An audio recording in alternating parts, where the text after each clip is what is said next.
Hello बच्चों।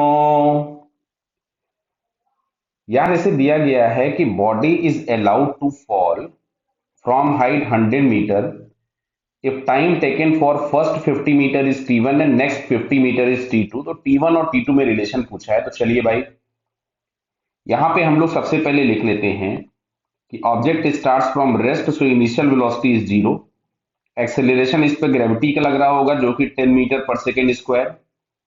यहाँ पे डिस्प्लेसमेंट इसको करना था 50 मीटर। क्लियर है? फर्स्ट 50 मीटर के लिए हम लोग टाइम निकाल रहे हैं t1। ये बोला गया है ना, फर्स्ट 50 मीटर t1। यस, तो यहां से s is equal to u t plus half a t1 square, और s की जगह हम लोग लिख दे रहे हैं 50 is equal to 1/2 10 × t1 square. तो यहां से बेटा t1 इज इक्वल टू आपके पास मिला √10। तो t1 हम लोगों के पास मिल गया √10। क्लियर? अच्छा चलो अगले 100 मीटर के लिए निकालते हैं। तो u इज इक्वल टू 0 है, a is equal to 10 metre per second square. आपकी बात डिस्प्लेसमेंट हम लोग करा दे रहे हैं 100 मीटर। क्लियर है? तो यहां से अगर हम लोग देखते हैं तो आपको मिलता है s is equal to u t plus half a t square. तो यहां से t बराबर आपके पास आ गया √20 सेकेंड। क्लियर है? समझना बात को। ये जैसे मान लीजिएगा हम लोग पूरा 100 मीटर बना दे रहे हैं, तो फर्स्ट 50 मीटर में टाइम लगा था t1, और यहां से लेकर के यहां तक का पूरा टाइम लगा है t।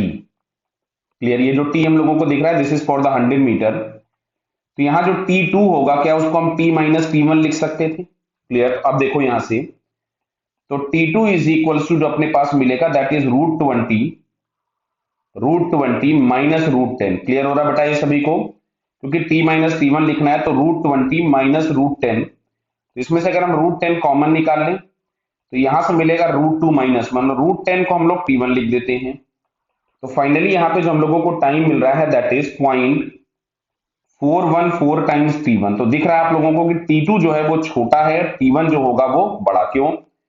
t2 जो आपके पास मान लीजिए फॉर एग्जांपल इसकी वैल्यू 3 पॉइंट समथिंग कुछ आती है, तो ये वैल्यू आपको 1.2 समथिंग कुछ मिलने वाली है t2। तो t2 छोटा होगा, t1 बड़ा होगा, तो ये हम लोगों को यहाँ पे सेकंड वाले ऑप्शन में दिखता है। Clear? So correct answer is 2।